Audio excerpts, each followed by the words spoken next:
ये वीडियो हमारा कक्षा 9 के लिए है। कक्षा 9 में हम लोग जाबिर हुसैन के बारे में पढ़ रहे हैं। जाबिर हुसैन का सांवले सपनों की यादें। सालिम अली के बारे में पढ़ रहे हैं। पिछले वीडियो में आपने देखा कि सालिम अली की तुलना एक वर्ल्ड वॉचर D.H. लॉरेंस से की गई है। D.H. लॉरेंस प्रसिद्ध वर्ल्ड वॉचर थे, यानी पक्षी वैज्ञानिक थे। इन्होंने अपने पूरे जीवन को समर्पित कर दिया। उनकी पत्नी फ्रीडा लॉरेंस से कहा गया कि आप अपने पति, जब उनकी D.H. लॉरेंस की मृत्यु हो गई तो फ्रीडा लॉरेंस से कहा गया कि आप अपने पति के बारे में कुछ बताइए, कुछ लिखिए, और सबसे करीब आप उनके थीं तो आप उनके बारे में बहुत कुछ जानती होंगी। Frida Lawrence, D.H. लॉरेंस की पत्नी फ्रीडा लॉरेंस ने कहा, मैं अपने पति के बारे में जितना जानती हूँ उससे कहीं अधिक मेरी छत पर बैठी हुई गौरैया उनके विषय में जानती है।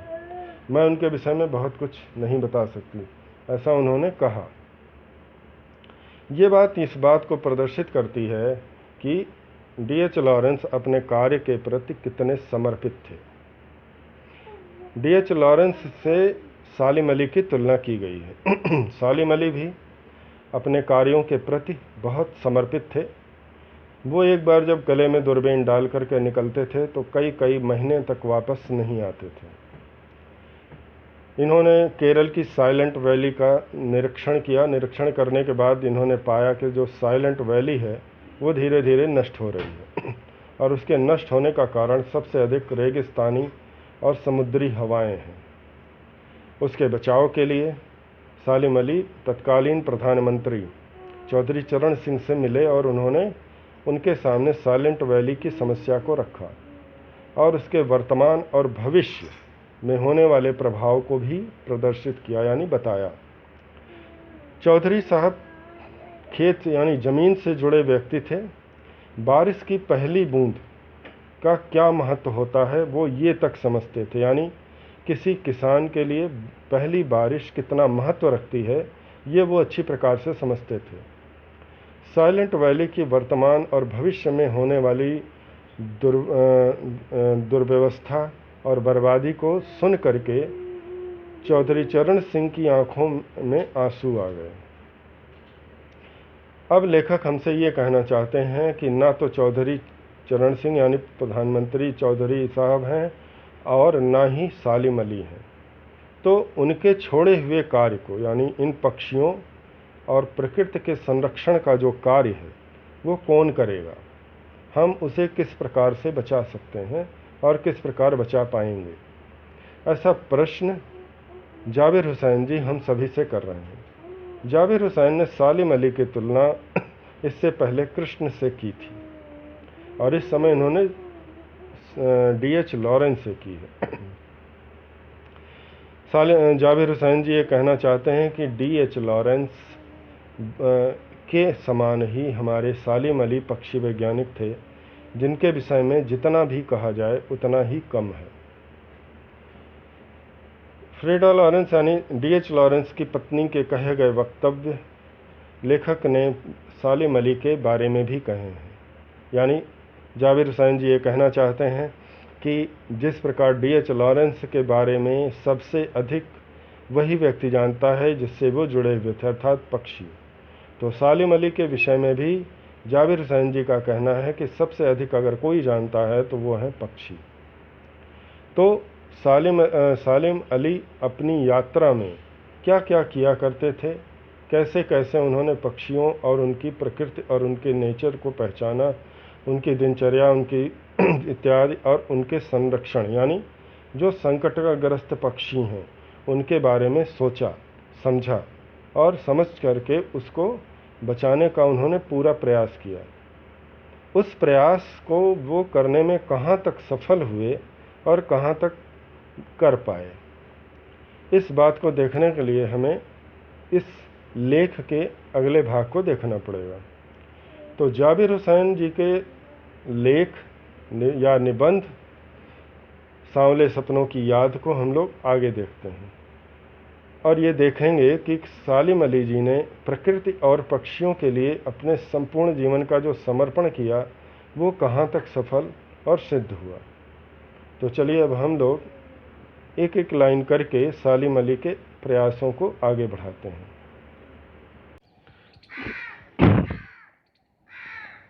लेखक बता रहे हैं कि अपने लंबे रोमांचक जीवन के ढेर सारे अनुभवों के मालिक सालिम अली यदि एक केवल साइलेंट वैली को रेगिस्तानी हवाओं के झोंके से बचाने का अनुरोध लेकर चौधरी चरण सिंह से मिले थे।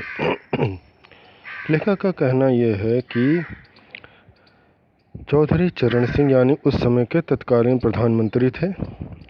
साइलेंट वैली की सालिम अली ने यात्रा की और रेगिस्तानी हवाओं का जो झोंका था वो उसके विषय में उनको बताने गए। अर्थात उन्होंने केरल की साइलेंट वैली का निरीक्षण किया, उसके में घूमे और उसे देखा और उसके बाद उन्हें यह एहसास हुआ कि रेगिस्तानी हवाओं के कारण इस साइलेंट वैली को बहुत नुकसान हो रहा है जो वर्तमान और भविष्य दोनों में खतरे का कारण होगा।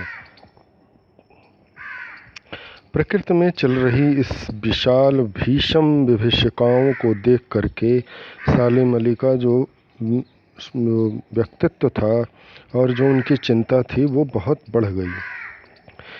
उस वैली को यानी साइलेंट वैली को बचाने के लिए चौधरी चरण सिंह के पास सालिम अली गए और उन्होंने चौधरी चरण सिंह यानी प्रधानमंत्री जी को उस विभीषिका और उस होने वाले प्राकृतिक खतरे से आगाह किया, उन्हें बताया।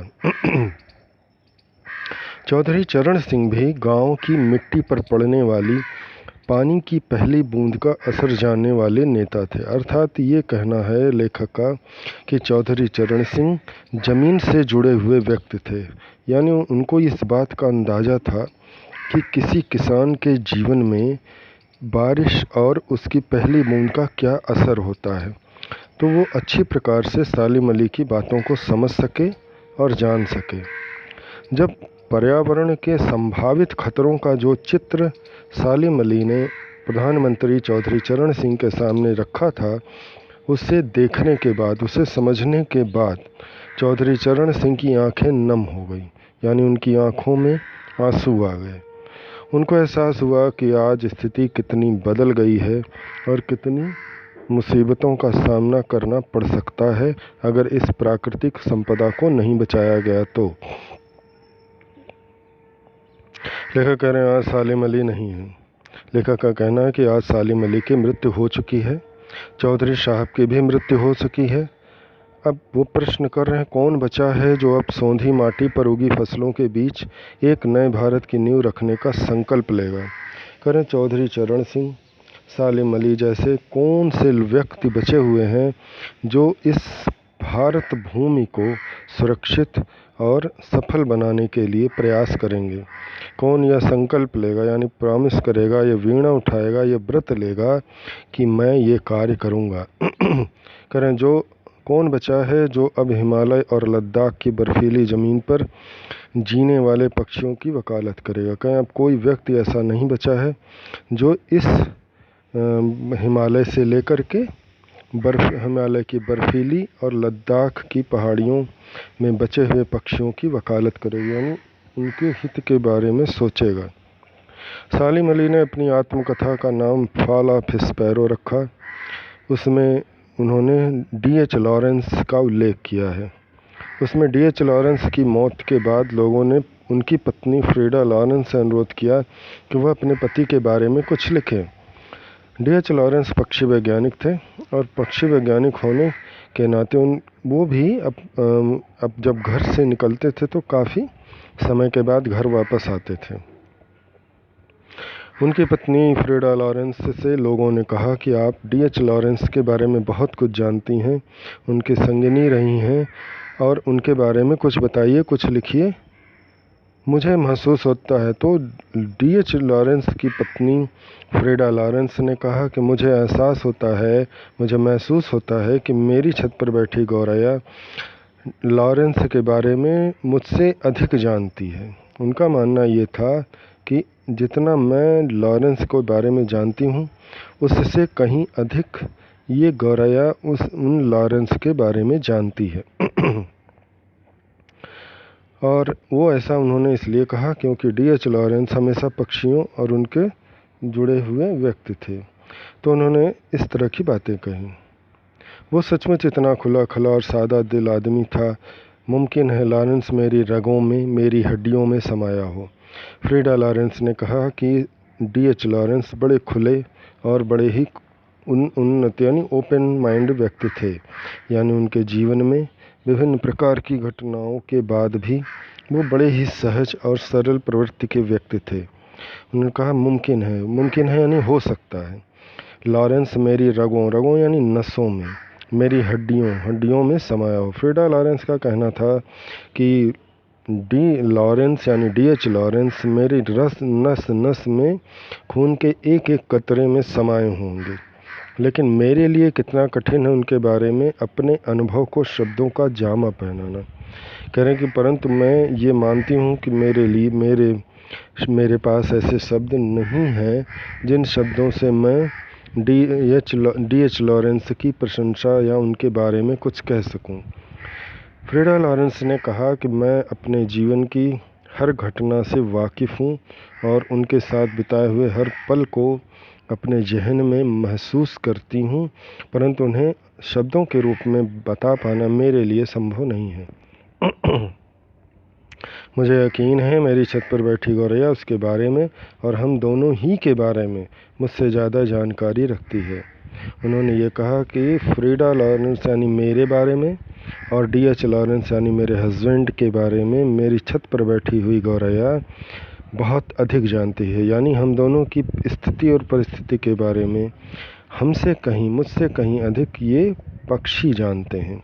ऐसा उन्होंने इसलिए कहा कि क्योंकि D.H. लॉरेंस अपनी पत्नी के साथ से जितना समय गुजारते थे उससे कहीं अधिक इन पक्षियों के साथ अपना जीवन यापन करते थे, यानी वो पक्षियों के बीच में बहुत अधिक रहते थे।